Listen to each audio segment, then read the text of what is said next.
మీరు చాలా మంది అనుకుంటారు అన్నట్టు నువ్వు ఒక్క ఓటు వేయకుంటే ఏమవుతుంది, నా ఒక్క ఓటుతోనే మన దేశం మారిపోతుందా అన్న ఫీలింగ్ చాలా మంది ఒకటి ఉంటుంది.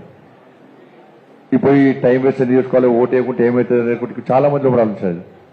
మాలాంటి పొలిటీషియన్స్ అందరు కూడా పోటీ చేసేవాళ్ళు కానీ రాజకీయ నాయకులు అందరూ కూడా ఏముంటుందంటే ఈ ఓటింగ్ రోజు మాకున్న టెన్షన్ వరకు ఉంటుంది. మార్నింగ్ 11 అవుతుంటుంది, పోలింగ్ పర్సెంటేజ్ ఎంత అంటే 12% అంటారు.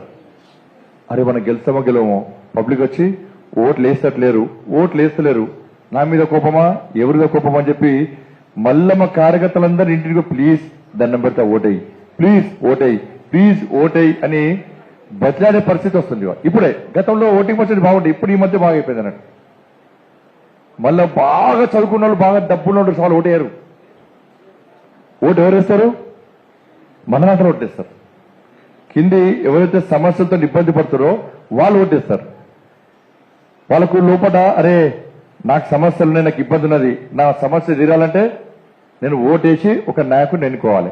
కొంతమంది కోపంతో ఓటేస్తారు, వీడిని ఇబ్బంది పెట్టినా వీళ్ళు ఓడగొట్టాలి కాబట్టి వీళ్ళు వ్యతిరేకంగా ఓటేయాలి.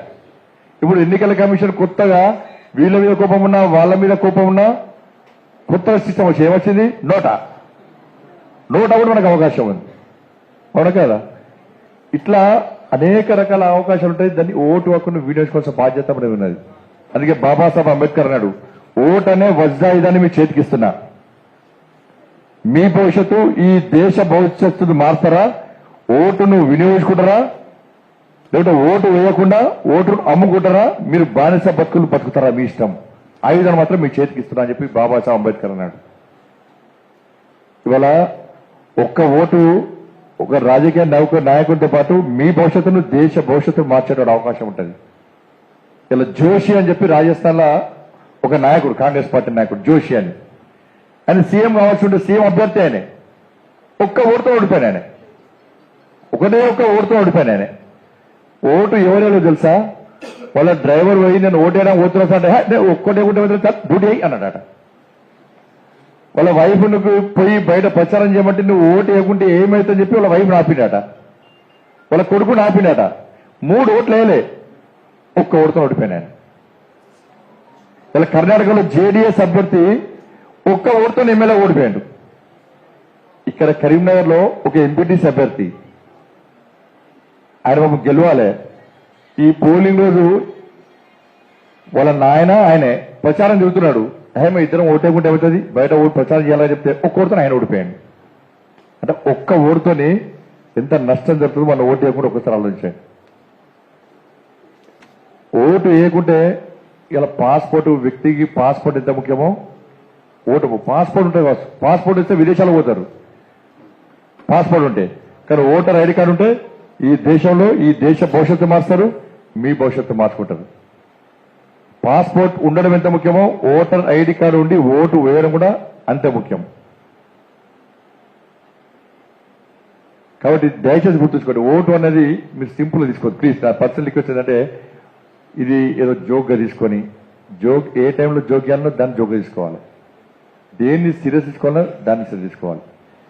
ఓటు అనేది బయట వెళ్ళక నీకు ఓటు అవ్వకుండా నీకు ఇంపార్టెన్స్ సొసైటీలో, ఓటు వేస్తేనే నీకు ఇంపార్టెన్స్. చాలా మంది గతంలో ఓటు వేయాలంటే వాళ్ళు రెస్పెక్ట్ చేయకూడదు, ఓటు వేసామంటే అన్న ఓటు వేస్తామా దేనికి వేస్తామన్న రెస్పెక్ట్ ఇస్తారు.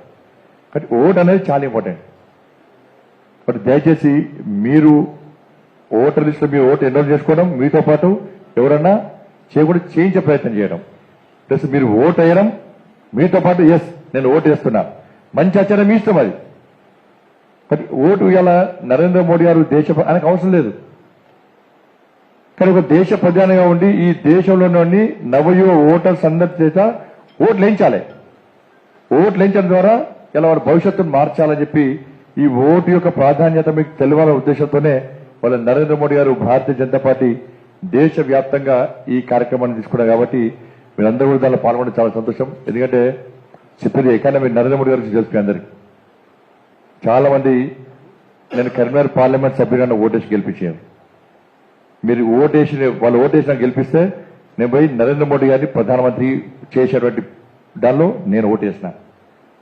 మీరు నేరుగా ఓటే ప్రధానమంత్రికి ఓటేయరాదు, మీరు ఓటమి కొట్టాలి. ఇక్కడ ఎంపీ గెలిపిస్తే నరేంద్ర మోడీ గారు తిరిగి ప్రధానమంత్రి కావాలంటే ఇక్కడ భారతీయ జనతా పార్టీ అభ్యర్థి గెలవాలి, వద్దు అనుకుంటే ఇంకో అభ్యర్థి గెలిపించాలి. కానీ ప్రపంచం అంతా కూడా మోడీ మోడీ మోడీ అంటున్నారు. కాబట్టి నరేంద్ర మోడీ ప్రధానమంత్రి కావాలంటే ఇక్కడ భారతీయ జనతా పార్టీ కావాలి. నరేంద్ర మోడీ ఎందుకు ప్రధానమంత్రి కావాలి? నరేంద్ర మోడీ గారు ఏం చేశారు మీ అందరూ తెలుసు, ఏం చేయబోతున్నా చెప్పాడు. ఇవాళ simple economy. Bharatiya Janata party దేశంలో అధికారం రాకముందు ఆర్థిక ప్రగతిలో ఈ దేశం ఎన్నవ స్థానం అంటే ఏ plus 10th place. 10th place. ఈరోజు ప్రపంచంలో ఎకానమీలో భారతదేశం ఆర్థిక ప్రగతిలో ఎన్నో place? 5th place. Narendra Modi గారు రిపీట్ ఇప్పుడు ఒక్కసారి వాళ్ళ ప్రధానమంత్రి అయ్యండి. ఈ దేశంలో మళ్ళా భారతీయ జనతా పార్టీ ప్రభుత్వం ఏర్పడిన తర్వాత ఈ 5 years లో 5th నుంచి మళ్ళీ 3rd వరకు వస్తా 2047 వరకు స్వాతంత్ర్యం, దేశానికి స్వాతంత్ర్యం వచ్చి 100 సంవత్సరాలు గడిచే వరకు ఆర్థిక పరిధిలో ఈ భారతదేశం నెంబర్ 1 స్థానంలో ఉండాలని చెప్పి కసితో పనిచేస్తున్న ఏకైక ప్రధాని నరేంద్ర మోడీ గారు. ఇలా గతంలో వేరే దేశాలకు ప్రధానమంత్రి ఎప్పుడు పోతారా ఎప్పుడు వస్తారా మీకు తెలుసా ఎప్పుడన్నా? కానీ వాళ్ళ ప్రపంచం అంతా కూడా నరేంద్ర మోడీ గారి కోసం పోతే సెల్ఫీలు దిగుతారు. లాస్ట్కు వేరే ప్రపంచ దేశాల్లో ఇతర దేశాల అధ్యక్షులు ప్రధానమంత్రిని మోడీ గారిని ది బాస్ అని పొగుడుతున్నారు. కాళ్ళు మొక్కి సాధారణంగా స్వాగతం పడుతున్నట్టే గతంలో ప్రపంచంలో ఏ దేశ ప్రధానికి ఏ దేశ అధ్యక్షుడు కూడా ఇటువంటి స్వాగతం లభించలే, ఇటువంటి రెస్పెక్ట్ లేకుండే. వాళ్ళు నరేంద్ర మోడీ గారికి రెస్పెక్ట్ దొరుకుతుందంటే వాళ్ళ భారతదేశంలో ఉన్న ప్రతి పౌరుకు దొరుకుతున్నట్టే. కాబట్టి ఈ దేశంలో మొత్తం మీరు చూడండి, గతంలో మొత్తం ఇంట్లో స్కామ్సే, అన్ని స్కామ్సే. 40 సంవత్సరాలు 60 సంవత్సరాల దేశంలో అన్ని స్కామ్సే. నరేంద్ర మోడీ గారు ప్రధానమంత్రి అయినాక ఒక్క స్కామ్ చూపట్టండి ఎక్కడన్నా, ఒక్క స్కామ్. వాళ్ళ రోజ్గార్ మేళా పేరుతోని 1 year లోపల 10 లక్షల మంది యువతకు ఉద్యోగాలు ఇస్తా అని చెప్పి ఇవాళ స్టార్ట్ చేసింది. ఇప్పటికే 6 లక్షల మందికి ఉద్యోగాలు ఇచ్చారు. 6 లక్షల మందికి. ఎక్కడ స్కామ్ లేదు, ఎక్కడ పైరవులు లేవు. ఎవరికి ఉద్యోగం వస్తుందో వాళ్ళకి వచ్చినప్పుడు తెలియదు. వాళ్ళ ఉదయం లేచినప్పటి నుంచి సాయంత్రం పడుకునే వారు కూడా పేదలందరికీ న్యాయం చేయాలని చెప్పి ఒక ఆలోచన. మనం మార్నింగ్ లేస్తాం. నరేంద్ర మోడీ గారు గుజరాత్ ముఖ్యమంత్రిగా ఉన్నప్పుడు రోడ్డు మీద కార్లో పోతున్నాడట. కార్లో పోతుంటే ఇప్పుడు కూడా పల్లెటూరులో ఇప్పుడు కూడా రోడ్డు మీద ముంతలు పట్టుకొని టాయిలెట్ పోయే పరిస్థితి, లైట్ లేస్తే ఆ పొద్దులో కురికే పరిస్థితి చూసి బాగుపడాడట. అదే ఎర్రకోట ప్రధానమంత్రి అనక ఎర్రకోట నుంచి మాట్లాడాడు, రెడ్ కోట నుంచి మాట్లాడాడు. నేను ప్రధానమంత్రి అయినా ఫస్ట్ ఈ దేశంలో ఉన్నటువంటి ప్రతి ఇంటికి మరుగుదొడ్డు లేని టాయిలెట్స్ లేని ప్రతి ఇంటికి టాయిలెట్స్ కట్టిస్తా అంటే కొన్ని పార్టీలు విమర్శించింది. అరే ఈ ప్రధానమంత్రి ఏంటయ్యా, దేశ ప్రధాని ఇంకా ఎర్రకోట మీదకి వెళ్ళి బాత్రూంల గురించి మాట్లాడతారు ఎవరని అన్నారు. కానీ ఈ దేశంలో నరేంద్ర మోడీ ప్రధానమంత్రి అయిన తర్వాత ఉదయం లేస్తే మహిళలు ఇబ్బంది పడేది టాయిలెట్స్ పోవడానికి. వాళ్ళ ప్రతి ఇంటికి టాయిలెట్స్ కట్టించేయండి, ప్రతి ఇంటికి టాయిలెట్స్ కట్టించేయండి. వాళ్ళ గ్రామాలలో టాయిలెట్స్ నుంచి ఇంటికి వస్తే వాటర్ ఉండయి. జలశక్తి మిషన్ పేరు మీద, జల్ జీవన్ మిషన్ పేరు మీద ప్రతి ఇంటికి నల్ల కనెక్షన్ ఇప్పించేయండి. ఇలా ఉండడానికి ఇల్లు లేదు. ఇల్లు లేకుంటే ప్రధానమంత్రి ఆవాస్ యోజన కింద ఈ దేశంలో 3 కోట్ల మందికి ప్రధానమంత్రి ఆవాస్ యోజన కింద ఇల్లు కట్టించిన 3 కోట్ల మందికి. సరే తెలంగాణ పక్కన తెలంగాణ ఏం జరిగిందో ఎట్లా నాశనం మనకే తెలుసు. ఇవాళ 3 కోట్ల మందికి ఇల్లు కట్టించారు. వాళ్ళు ఇల్లున్న తర్వాత ఉదయం అంతకుముందు మీ పేరెంట్స్ అడగండి, మీ తాతలు అమ్మమ్మడు అడగండి. పొద్దున్న లేస్తే కట్టెల పోయి ఉంటారు తెలుసా, కట్టెలు తెలుసు కదా. ఉదయం లేస్తే అని ఊది కళ్ళని ఖరాబ్ అవుతాయి. అరే ఇప్పుడు కూడా కనీసం కట్టెలు పోయి మహిళల ఆరోగ్యాలు ఖరాబ్ అవుతున్నాయి, లేనిపోని వ్యాధులను వస్తున్నాయి, అన్ని కలితే అని చెప్పి చేసేసింది. అలా ఉజ్వల గ్యాస్ పేరు మీద కనెక్షన్ పేరు మీద ఇంటికి గ్యాస్ కనెక్షన్ ఫ్రీకి ఇప్పించండి. ఇలా స్టవ్ మీద ఏం వంట చేసుకోవాలి, తినడానికి తిండి లేదు. కానీ గరీబ్ కళ్యాణ్ అన్న యోజన కింద వంట చేసుకోవడానికి బియ్యం ఇచ్చింది. వాళ్ళు ఇవాళ మహిళలకు ఉపాధి ఉందని చెప్పి గ్రామీణ ఉపాధి హామీ పథకం కింద ఇవాళ వాళ్ళకు ఉపాధి కల్పించే ప్రయత్నం చేసింది.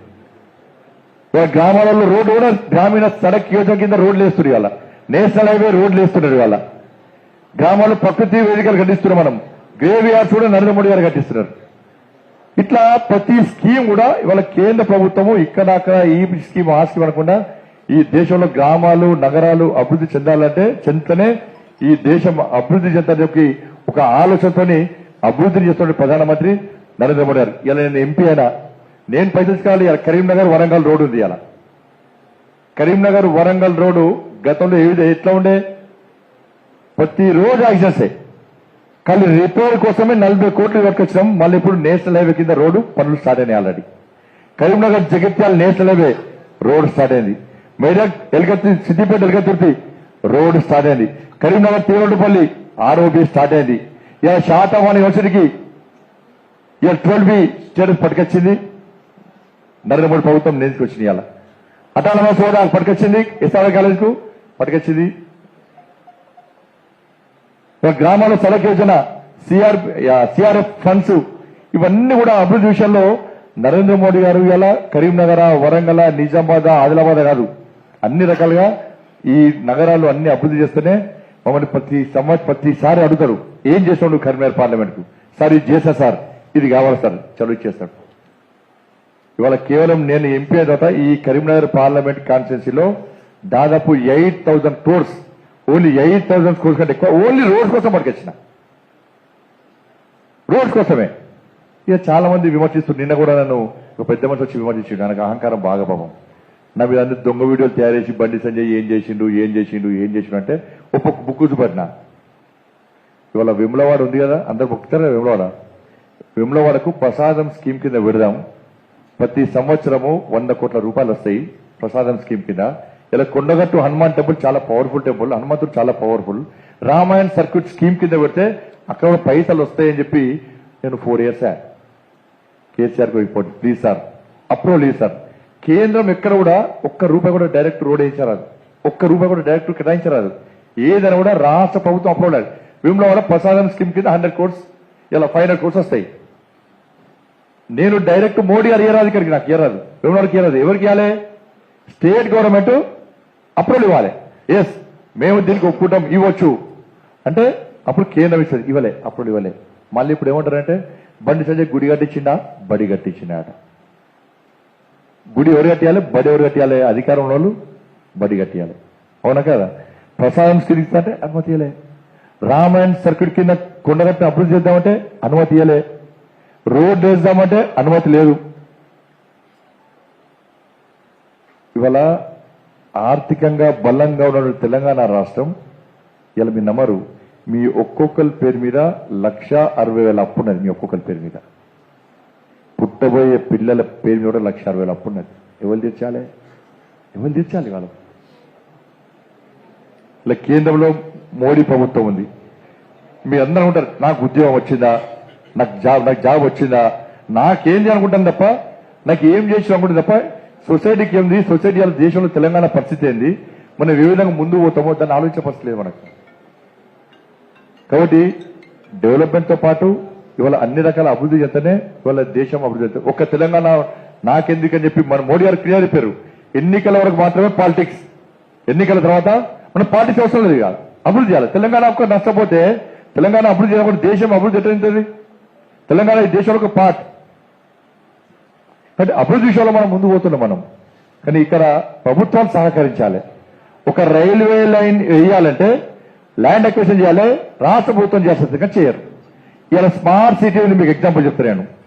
స్మార్ట్ సిటీ ఉంది. స్మార్ట్ సిటీకి సెంట్రల్ గవర్నమెంట్, కేంద్ర ప్రభుత్వము 196 crores కేటాయించింది. ఈ కరీంనగర్ 196 crores ఎప్పుడు కేటాయించింది అంటే 2015 స్మార్ట్ సిటీ మిషన్ స్టార్ట్ అయినాక 2015లో స్మార్ట్ సిటీకి 196 crores నరేంద్ర మోడీ ప్రభుత్వం ఇస్తే, ఇక్కడున్న ప్రభుత్వం ఏం చేసింది? ఆ 196 crores మొత్తం డైవర్ట్ చేసి పడేశారు. స్మార్ట్ సిటీకి ఇవ్వలే. ఈ 196 crores కు మళ్ళా స్టేట్ గవర్నమెంట్ మ్యాచింగ్ గ్రాంట్ ఇవ్వాలి. 196 వాళ్ళు ఇవ్వలే, ఇచ్చిన మొత్తం డైవర్ట్ చేశారు. మళ్ళీ బండి సంజయ్ కొట్లాడితేనే 196 crores. ఇవాళ తిరువల ఆర్ఓబి 4 years 10 years వీళ్ళు చేయలే. ఇప్పుడు ఇలా బండి సంజయ్ ఇలా మేము అభివృద్ధి చేసింది మనమే. ఇవాళ 10 years నుంచి కరీంనగర్ వరంగల్ రోడ్ ఏమైంది?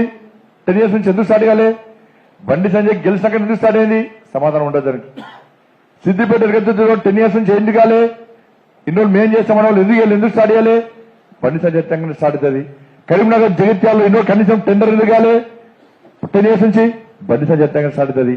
ఆరోగ్య 10 years నుంచి పేషెంట్స్ అంబులెన్స్ వస్తే పేషెంట్ చనిపోతున్నాడా, రైల్వే గేట్ పడుతుంది, 1 hour గేట్ పడుతుంది. ఎమర్జెన్సీ పనులు మొత్తం అవుట్ అయిపోతున్నారు. అలా చాలా ఇబ్బంది పడుతున్నారు. 10 years నుంచి పట్టించుకోలే. ఇవాళ మీరు ఎంపీ గెలిపించాక నేను 150 crores వర్క్ వచ్చిన. మళ్ళీ ఏమంటే ఏలే వాళ్ళు చేసేది ఏంటంటే తీసుకొచ్చిన పైసలు నేను ఏం చేస్తాను, నేను లేనప్పుడు వచ్చి టక్కడ కొబ్బరికాయ పిక్తారు, కొబ్బరికాయ కొడతారు, పోతారు. కొబ్బరికాయ కొట్టుడే. నేను లేనప్పుడు వస్తారు, ఫట్ అని కొబ్బరికాయ కొడతారు, పేపర్లు తీసుకుంటూ పోతారు. కాబట్టి వాస్తవాలు ఉంచండి. దొంగ వీడియోలు తయారు చేసి సోషల్ మీడియా మీటింగ్ పెట్టి బండి సంజయ్ని బదనాంచాలి, ఫలానా వ్యక్తిని బదనాంచాలి, టార్గెట్ చేయాలి, ఈయన ఏం చేయలేని చెప్పాలి, చేసేయాన్ని మేమే చేసుకుంటామని చెప్పాలి అని ఒక ప్లాన్ ప్రకారం బదనాం చేసే ప్రయత్నం చేస్తున్నారు. నేను ఇవన్నీ ఎందుకు చెప్తున్నా అంటే మాలాంటి పనిచేసేటోళ్లకు, కొట్లాటోళ్లకు మీలాంటి యువత సహకారం లేకుంటే ఏం చేయలేదు. నేను లైఫ్ మొత్తం సమాజానికి అప్పగించాను. నేను 2005లో first time corporator. Ramesh Reddy గారి యొక్క నాన్న ఆశీర్వాదంతో, నేను రమేష్ రెడ్డి గొప్పగా చెప్తలేను, రమేష్ రెడ్డి గారి నాన్న లక్ష్మణరెడ్డి సార్ నాకు గురువులు అంటారు. ఆయన మార్నింగ్ వాకింగ్ లేచి బండి సంజయ్కి ఓటేయాలని చెప్పి నా కాలనీ మొత్తం తిరుగుతూ, నాకు పరిచయం లేదు కానీ రమేష్ రెడ్డి దోస్త్, వీడు గెలవాలి, సంజయ్ అంటే గెలవాలి, ఇలా కొట్లాడతారు, జైల్లోకి వెండు లాంటి గారు గెలవాలని చెప్పి మొత్తం తిరిగి రమేష్ రెడ్డి గారి యొక్క నాన్న లక్ష్మణరెడ్డి సార్ మా గురువు గారు నన్ను గెలిపించారు. ఫస్ట్ టైం 2005లో కార్పొరేటర్. వాళ్ళు చాలా మంది బండి సంజయ్ చరిత్ర ఏంటంటే, నేను మా నాన్న పేరు చెప్పుకుని రాజకీయాలు రాలే అని, మా తాత పేరు చెప్పుకుని రాజకీయాలు రాలే. నేను చదువుకున్నప్పుడే ఇదే అఖిల భారతీయ విద్యార్థి పరిషత్లో విద్యార్థి సంఘ నాయకుడిగా ఉండి నా మీద విద్యార్థి పరిషత్లో ఉన్నప్పుడు 32 కేసెస్ నా మీద, 32 కేసెస్. ఇవాళ నా మీద ఎన్ని కేసులు తెలుసా మీకు? 100 కేసెస్ నా మీద, 100 కేసెస్. నా ప్రాపర్టీస్ కోసమో మొన్న టీఎస్పీఎస్సీ పేపర్ లీక్ అయింది, 60 లక్షల మంది భవిష్యత్తు నాశనమైంది. అయిందా లేదా? నేను కొట్లాడినా హైదరాబాద్ కొట్లాడినాకనే కరీంనగర్కి వస్తున్నా. నేను కరీంనగర్కి వస్తుంటే నాకు ఒక సిఐ ఫోన్ చేసాడు, సార్ నీ కేసు బుక్ అయింది సార్ అన్నాడు. ఎందుకే అని అన్న, కామన్ గా కేసులు కామన్ కదా, ఏం కేసు చెప్పు అన్న. సార్ నువ్వు హిందీ పేపర్ లీక్ చేసావు అన్నాడు. నేనన్నా ఓ మ్యాథ్స్ ఓ science paper leak, Hindi paper leak చేస్తాడా అన్న ఎవడన్నా? హిందీ పేపర్ లీక్ చేస్తారా ఎవరని చెప్పరు. నేను టీఎస్పీఎస్సీ కోసం నేను కొట్లాడుతుంటే హిందీ పేపర్ లీక్ చేస్తానన్న కేసు పెట్టి జైలు పంపారు. 2 రోజులు 2 days జైలు పంపారు. టీచర్స్ కోసం, ఎంప్లాయీస్ కోసం 317 జీవో వ్యతిరేకంగా కొట్లాడితే మన 2 days జైలు పంపారు. నేను అలా 100 కేసెస్ అలా మా కుటుంబం కోసమో నా కోసమో కదన్న, రైతుల కోసం కొట్టాడితే కేసు, మీ అన్ఎంప్లాయ్మెంట్ గురించి కొట్టాడితే కేసు, ఉద్యోగ గురించి కొట్టాడితే కేసు, ఎస్టీ ఎస్సీ బీసీ గురించి కొట్టాడితే కేసు, అగ్రవర్ణాల పేదలకు రిజర్వేషన్ కల్పించాలని కొట్టాడితే కేసు, ఇట్లా అన్ని కేసులు కొట్టాడితే వాళ్ళ 100 కేసులు ఉన్నటువంటివి ఒక వ్యక్తి ఎప్పుడైనా లైఫ్ లో ఉండగలుగుతారా? ఒక్కసారి ఆలోచించండి. వాళ్ళ ఒక్కసారి కోర్టు పోతే పొద్దుంచి సాయంత్రం కోర్టు అయిన పడాలి ఒక్క కేసు కోసమే. ఇలా 100 కేసులు, నిన్న 4 కేసుల కోసం కోర్టు పోయించింది. ఇవాళ ఏ పొలిటీషియన్ అండి వాళ్ళ 100 కేసులు దేశంలో నాదే హైయెస్ట్ రికార్డు ఇది. ఏ ఎంపీ మీద 100 కేసులు లేవు దేశంలో.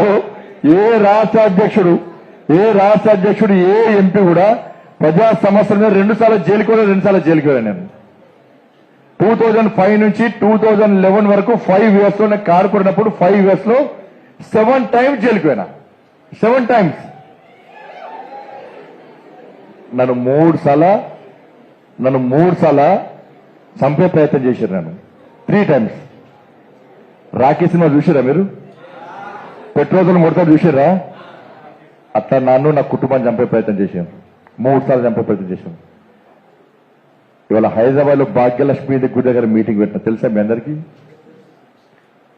నన్ను, నా భార్యను చంపుతున్నారు, నా పిల్లల్ని కిడ్నాప్ చేస్తున్నారు. భాగ్యలక్ష్మి మీటింగ్ దగ్గర మీటింగ్ పెట్టుకుని అవుటేసి గెలిపించారా మీరు నన్ను? ఇప్పుడు హైదరాబాద్ ఆయన పోటీ చేస్తున్నాను ఏమన్నా? కానీ ధర్మం కోసం పనిచేయాలి, దేశం కోసం పనిచేయాలి, ఒక ఆలోచనతో పనిచేస్తున్నప్ప వేరే ఉద్దేశం కాదు. ప్రతి ఇష్యూ మీద కొట్లాడాను నేను రాష్ట్ర అధ్యక్షుడు ప్రతి ఇష్యూ మీద కొట్లాడినా. కరీంనగర్ అభివృద్ధితో పాటు నన్ను కేంద్ర సెంట్రల్ పార్టీ నన్ను రాష్ట్ర అధ్యక్షుడు చేసింది ఈ తెలంగాణలో పేదలను ఆదుకోవాలని చెప్పి ఒక ఖచ్చితం పనిచేసినాను. ప్రజా సంగ్రామ యాత్ర 150 డేస్ 1600 కిలోమీటర్స్ ఇలా ప్రజా సంగ్రామ యాత్ర చేసి పేదల కష్టాలు ఏందో తెలుసుకునే ప్రయత్నం చేసిన. ఇది నరేంద్ర మోడీ గారు మరి జేపీ నడ్డా గారి యొక్క ఆశీర్వాదంతో. కొన్ని కేంద్రంలో నరేంద్ర మోడీ ప్రభుత్వం వచ్చింది వాళ్ళ వచ్చినాక ఎలక్షన్స్ ముందు హామీ చాలా మంది అన్నారు మొదలంగా బీజేపీ లేదా ఊకి అయోధ్య పేరు ఓట్లు వేయించుకుంటారు అన్నారు. ఇప్పుడు ఏం మాట్లాడతారు? అయోధ్య కేసు సుప్రీంకోర్టులో ఉంది. రాముడు అయోధ్యలో పుట్టిందా లేదా? నేను ఏ మతాన్ని వ్యతిరేకంగా మాట్లాడాను. నేను ఇస్లాంను కించపరచా, క్రైస్తవాన్ని కించపరచా, కానీ ధర్మం గురించి మాత్రం గ్యారంటీ చెప్పుకుంటాను. నేను 100% ధర్మం గురించి గేడు చెప్పుకుంటా, గల్లగరిసి చెప్పుకుంటాను హిందూ అని చెప్పని. నేను ముస్లింలు వ్యతిరేకించా, క్రైస్తవులను వ్యతిరేకించా, కానీ నా ధర్మాన్ని, నా దేవుళ్లను, నా సమాజాన్ని చీల్చే ప్రయత్నం చేస్తే ఎట్టి పసలో దేనికైనా తెగించి కొట్టాడు పెడితే బండిస్తుంది. భయపడే ప్రసక్తి ఉండదు. ఇవాళ రాముడు ఏడ పుట్టిండు? ఇది చరిత్ర అయిపోయింది. ఇవాళ చాలా మంది అన్నారట, చాలా మంది వేరే పడ్డారు, బీజేపీ ఒకే పని లేదు, రాముడు ఆడనే పుట్టినడానికి గ్యారంటీ ఏంది అన్నారు కొంతమంది. నేను అడిగినా, నువ్వు మీ తల్లి పుట్టడానికి గ్యారంటీ ఏంది? ఎవరు చెప్పారు? అక్కడ పవిత్రమైనటువంటి నర్సు వృత్తి, నర్స్ అంటది. మన అమ్మ డెలివరీ అయిన వెంటనే అక్కడ నర్సు చాలా మంచి డ్యూటీ, ఆమెది పవిత్రమైన డ్యూటీ, ఆమె నిజాయితీ పర్రాలు. అమ్మా పాప ఉండగానే, అమ్మ నీకు పాప పుట్టిందమ్మా, అమ్మా నీకు బాబు పుట్టిందమ్మా, తీసుకోమా అని చెప్పి ఫస్ట్ నర్సు తీసుకొచ్చి ఆ తల్లికి ఇస్తుంది సాక్ష్యం. కానీ ఈ దేశంలో అయోధ్యలో రాముడు జన్మించని చెప్పి నా చరిత్ర సాక్ష్యం చెప్తున్నది. ఆదర్శ రాముడు, అందాల రాముడు, అందరి రాముడు, నా అయోధ్య రాముడు. ఇలా ప్రపంచమంతా నవ్వుతున్నాను మనం చూసి, ప్రపంచమంతా మనం చూసి నవ్వుతున్నారు. అరే ఈ దేశం భారతదేశం అటు, ఇది ఏది ఇండియా, భారతదేశం. దీనిలో 80% మంది హిందువులు ఉంటారట. కానీ వాళ్ళ దేవుని గుడి కట్టడానికి వాళ్ళకి ఇన్ని సంవత్సరాలు పట్టేది. వీళ్ళెక్కడ దేశం రా? ప్రపంచంతో నవ్వుకుంటున్నాను. 80% ఉన్న హిందువులు నవ్వుకుంటున్న దేశం అంతా కూడా. మీరందరూ అనుకుంటున్నారు అయోధ్యలో రామాలయం జరిగింది అని చెప్పండి. కానీ దీని తెర వెనుక అనేక మంది కరసేవకులు బలిదాన ఫైరింగ్ లో ములాయం సింగ్ గవర్నమెంట్ జరిపిన కాల్పుల్లో చనిపోయారు చాలా మంది. నేను పోయినా అయోధ్య కరసేవైనా, చాలా మంది కరసేవను భయపడితే చెప్పుకోవడానికి. నేను బాగా చెప్తా కరసేవకు పోయినా అని చెప్పుకుంటా. కూడా సరైన నది ఉంటుంది 1 month. మీరు అప్పుడు ఇంకా 5th క్లాస్లో 3rd క్లాస్లో తెలియదు నాకు. 1 month సరైన నదిలో పుట్టలు డెడ్ బాడీస్ వెళ్ళినాయి. ములాయం సింగ్ గవర్నమెంట్ ఫైరింగ్ జరిపింది. వాళ్ళ రాజేంద్ర కొఠారి, శరత్ కొఠారి ఇద్దరు అన్నదమ్ములు, వాళ్ళిద్దరు వాళ్ళ ఊర్లో చెప్పొచ్చారట, అన్న నేను పోతున్నామ్మా. వాళ్ళ అమ్మ చెప్పిందట, నాన్న దసరా పండుగ ముందురా, బట్టలు ఇచ్చిపోరా, కొలతకి ఇచ్చిపోరా, నువ్వు పోయొచ్చేసరికి మీ బట్టలు ఉట్టి పెడతారా, మేరానికి ఇచ్చిపోరా, కొలత ఇచ్చిపోరా అంటే, లేదమ్మా దసరాకు నేను వచ్చేది గ్యారంటీ లేదు, నేను దసరా కోసం పోతలేను, దసరా పండుగ కోసం నేను పోతలేను. అయోధ్యలో నా రాముడు జన్మించిన స్థలంలో రామ మందిరం నిర్మించడానికి పోతున్నా, తిరిగి ప్రాణాలతో వస్తున్నా లేదా గ్యారెంటీ లేదు, నన్ను ఆశీర్వదించమ్మా అని చెప్పి రాజేంద్ర కొఠారి, శరత్ కొఠారి ఇవాళ స్వగ్రామం నుంచి బయలుదేరిన తర్వాత అక్కడ ములాయం సింగ్ గవర్నమెంట్ ఫైరింగ్ చెప్తే అన్న రాజేంద్ర కొఠారి ఫైరింగ్ లో తమ్ముడు ముందు కళ్ళ ముందు చనిపోయినాట. ఇవాళ శరత్ కొఠారి పారిపోలే, అరే నేను ఇంట్లో చెప్పొచ్చిన మా అమ్మకు, నా కళ్ళ ముందే మా అన్న చనిపోయాడు, నేను ఎందుకు తిరిగి ప్రాణాలతో పోవాలి, నేను అయోధ్య రాముడు నిర్మిస్తలేను, కాబట్టి నేను కూడా పోతాను, జై శ్రీరామ్ అని చెప్పి ఇవాళ ఫైరింగ్ లో చనిపోయిన వ్యక్తి శరత్ కొఠారి. చాలా మంది కరసేవకులు చనిపోయారు వెనుక. అందుకే నరేంద్ర మోడీ గారు చూశారు ఇవాళ, అరే అయోధ్యలో రామ మందిరం కోసం ఇంతమంది కరసేవకులు బలిదానం అయిపోయారు, 1000 మంది ఫైరింగ్ లో చచ్చిపోయారు. కొంతమంది ఈ అద్భుత సన్నివేశాన్ని చూడాలని చెప్పి అనారోగ్యం గురై చనిపోయారు.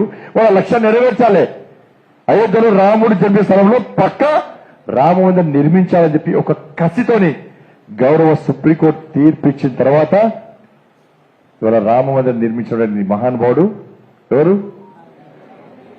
ఇవాళ మనకు కరసేవకు బలిదానం ఇచ్చే అవకాశం మనకు రాలే, త్యాగం చేసే అవకాశం నాకు రాలే. ఇవాళ అయోధ్యలో దివ్యమైన భవ్యమైన రామ మందిర నిర్మాణము అది కళ్ళారా చూసే అవకాశం మనకు వచ్చింది. రేపు మన పిల్లలు ఉంటారే, నేను అయోధ్యలో రామ మందిరం చూసాను, నేను కళ్ళారా చూసినా అని చెప్పుకునేటువంటి అద్భుత అవకాశం మనకు వచ్చింది. వాళ్ళు ఇది కరసేవకుల బలిదానం, అది కరసేవకుల కష్టం. అది ఇవాళ వాళ్ళందరూ వాళ్ళు ఎందుకు చేసుకోవాలి చెప్పు. ఇవాళ నేను అడుగుతున్నా, అన్ని రాజకీయ పార్టీలు అయోధ్యలు ఇట్లా అయినట్టు అక్షింత కార్యక్రమం ఒక అంటాడు. అక్షింతల అవి రేషన్ షాప్ బియ్యం అట. అక్షింతలల్లా రేషన్ బియ్యం, జై శ్రీరామ్ బియ్యం, బాస్మతి బియ్యం ఉంటాయా? ఉంటాయా అట్లా? రేషన్ అక్షింతలే అంటే వేరే ఏం చేయాలి? అయ్యగారు వరకు అయ్యగారు వచ్చి సార్ ఇవి రేషన్ బియ్యమా చేసిన బియ్యం అయితే అక్షింతలయ్యి అంటావా? అక్షింతలు రామవారి అక్షింతలు అవి. కొంతమంది అంటాడు ఆ బీజేపీలకే దేవుడా మాకు కాదా? ఎస్, రాముడు అందరి దేవుడే. రాముడు బీజేపీ దేవుడు కాదు, ఒక రమేష్ రెడ్డి గారికి దేవుడు కాదు, ఒక బండి సంజయ్ గారికి దేవుడు కాదు. మరి నేనేమంటున్నా అంటే, మరి రాముడు అందరి దేవుడే. మరి అయోధ్యలో రామ మందిర నిర్మాణం కోసము కాంగ్రెస్ పార్టీలు ఎందుకు బలిదానం ఇవ్వలే? కమ్యూనిస్టు పార్టీలు ఎందుకు బలిదానం ఇవ్వలే? బీఆర్ఎస్ పార్టీలు ఎందుకు బలిదానం ఇవ్వలే? అంటే బీజేపీ ఎందుకు చేసుకోవాలన్నా నేను? బీజేపీ రాముని కోసం కరసేవు కాల్పులలో ఎందుకు త్యాగం చేయాలి? బీజేపీ రాముడు అందరి దేవుడు కదా, మేము ఎందుకు త్యాగం చేయాలి? అంటే దేవుడు రాముడు.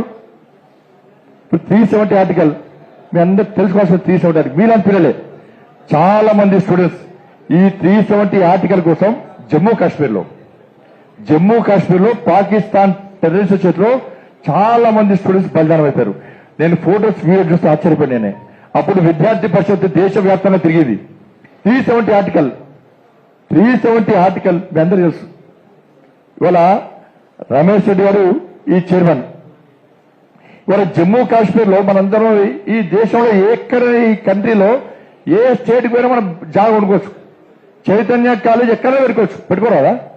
ఎక్కడ పెట్టుకోవచ్చు. ఇవాళ జమ్మూ ఈ దేశంలో అంతర్భాగమే కదా, జమ్మూలో కూడా పెట్టుకోవచ్చు చైతన్య కాలేజ్. కానీ 370 ఆర్టికల్ వల్ల రమేష్ రెడ్డి గారు పోయి ఒక్క గజం జాగా కొనుక్కోరాదు, జమ్మూలో కొనుక్కోరాదు. ఇలా పెళ్లి సంబంధాలు చేసుకుంటాం మనం. ఇక్కడ అమ్మాయికి అక్కడ అబ్బాయిని పిల్లనియరాదు, అక్కడ అబ్బాయిని ఇక్కడ అమ్మాయి చేసుకోరాదు. ఇండియన్ ఫ్లాగ్ జమ్మూ కాశ్మీర్లో ఎగిరేరాదు. పార్లమెంట్ చేసే చట్టాలు జమ్మూ కాశ్మీర్లో పనిచేయాయి. అందుకే శ్యామా ప్రసాద్ ముఖర్జీ ఏక్ దేశ్ మే దో విధాన్ దో నిషాన్ దో ప్రధాన్ నహీ చలేగా అని చెప్పి 370 ఆర్టికల్ కోసం ప్రాణ త్యాగం చేసిన గొప్ప వ్యక్తి శ్యామా ప్రసాద్ ముఖర్జీ, భారతీయ జనతా పార్టీ జనసంఘ వ్యవస్థాపకులే. ఇలా ఏమైంది తెలుసా? వీళ్ళంటి స్టూడెంట్స్ చాలా మంది ఈ దేశం జమ్మూ కాశ్మీర్ ఈ భారతదేశం అంతర్భాగం ఒక్క గజం కూడా జవహర్ లాల్ అన్నాడు పార్లమెంట్ లో సర్దార్ పటేల్ ఏమన్నాడంటే ఎందుకే మీకు అరే గడ్డి కూడా మొలవని జమ్మూ కాశ్మీర్ కోసం ఇంతమంది ఎందుకు తెచ్చుకోవాలి? పీక్ ద వీక్ అని పాకిస్తాన్ వాడు తీసుకుపోయి అన్నాడు జవహర్ లాల్ నెహ్రూ. అప్పుడు సర్దార్ పటేల్ చెప్పినాడ, సార్ గడ్డి మొలువని దేశం ఈ గజం జాగా ఎందుకంటున్నావు? గడ్డి మొలువని మీ ప్రాంతం మనకెందుకు అనుకున్నావు?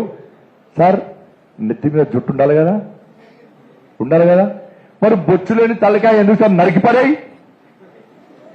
నాకు కూడా లేదు.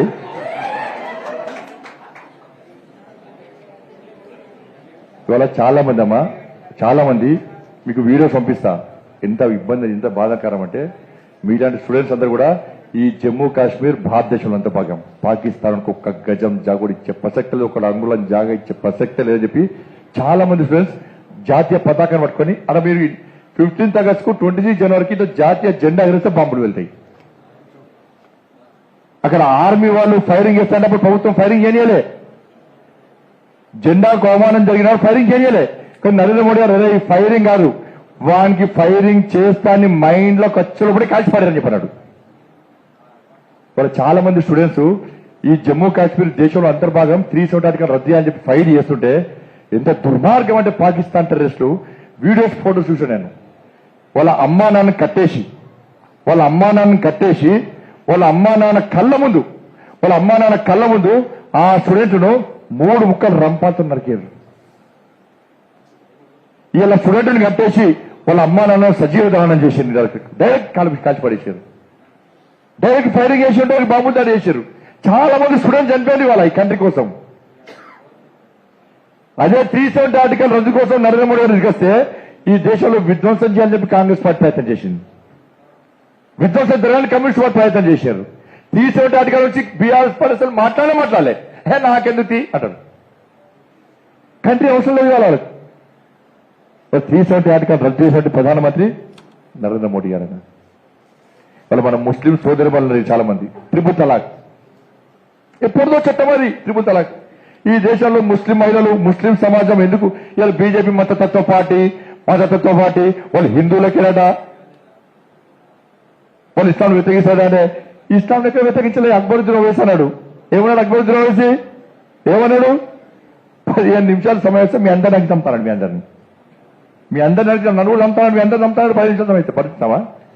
భరించాలా? గోమాతను వధించండి, బీఫ్ బిర్యానీ తినండి, మజా ఉంటుంది అన్నాడు అక్బరుద్దీన్ ఓవైసీ. అరే కైకా లక్ష్మి, కిస్కా లక్ష్మి, కౌన్కా లక్ష్మి అన్నాడు హైదరాబాద్ లో. భాగ్యలక్ష్మి అమ్మవారిని భయపడి కించపరిచాడు. అరే పాత బస్తీకి రావాలంటే నా పర్మిషన్ తీసుకోవాలన్నాడు.